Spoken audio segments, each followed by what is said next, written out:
Homework 14, Problem 1, Part 1. In this question, we're told that a standard 6-sided die is rolled n times. Let's call the results of those rolls d1 through dn. They are all independent.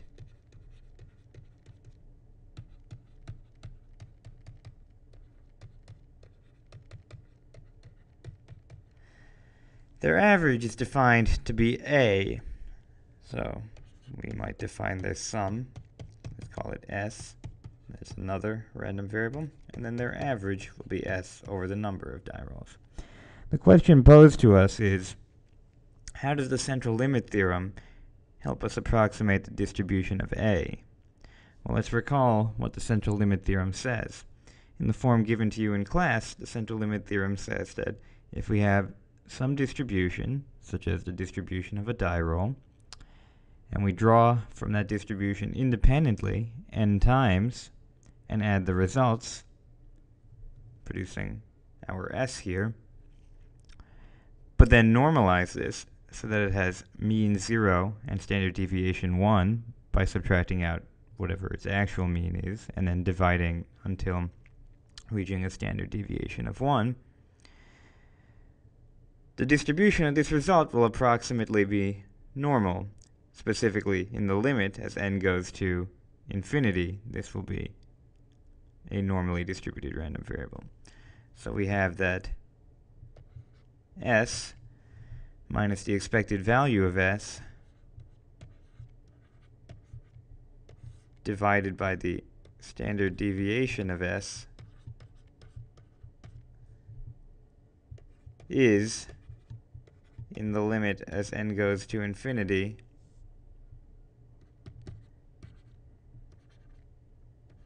a normal variable. In fact, a standard normal variable. It has mean 0 and standard deviation 1 by design. So what?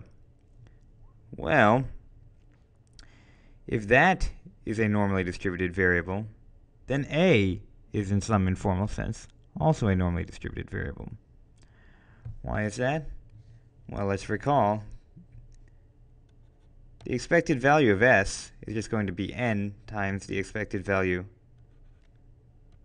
of a single die roll, which is 3.5, halfway between 1 and 6. The standard deviation of s, well, that's the square root of the variance of s. The variance of s is going to be n times the variance of a single die roll, because independent variables, when added together, have variances which will also add together.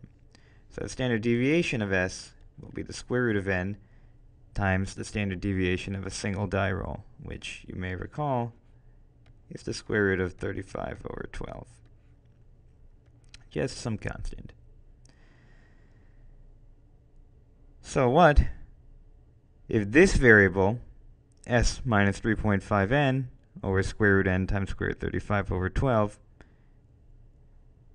is a standard normal variable, then a is, in some informal sense, also a normal variable.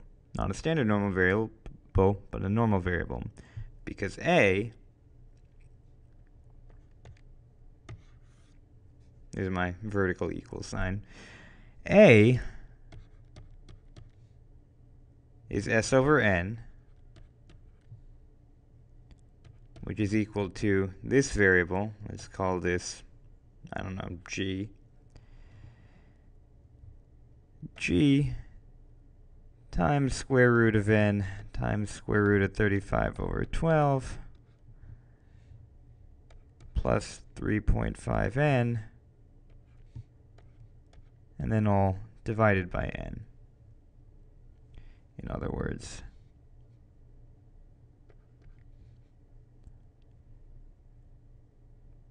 g times square root of 35 over 12 over square root of n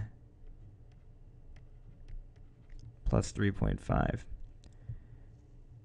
And so, because g in the limit as n goes to infinity is a standard normal variable, we'll have that a, which is just an affine translation of g, that is, it's g times something constant plus something constant, if we think of n as constant, will also be a normal variable.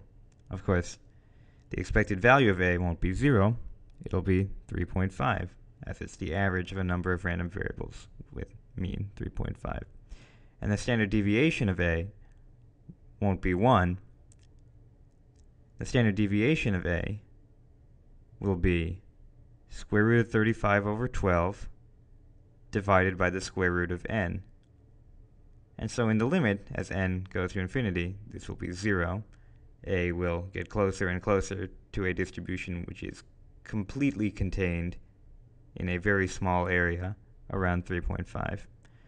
But even if n is not infinite, if n is just a very large particular finite number, we have in some informal sense that a is approximately normally distributed with this particular standard deviation, square root of 35 over 12 divided by square root n, and this particular mean, 3.5.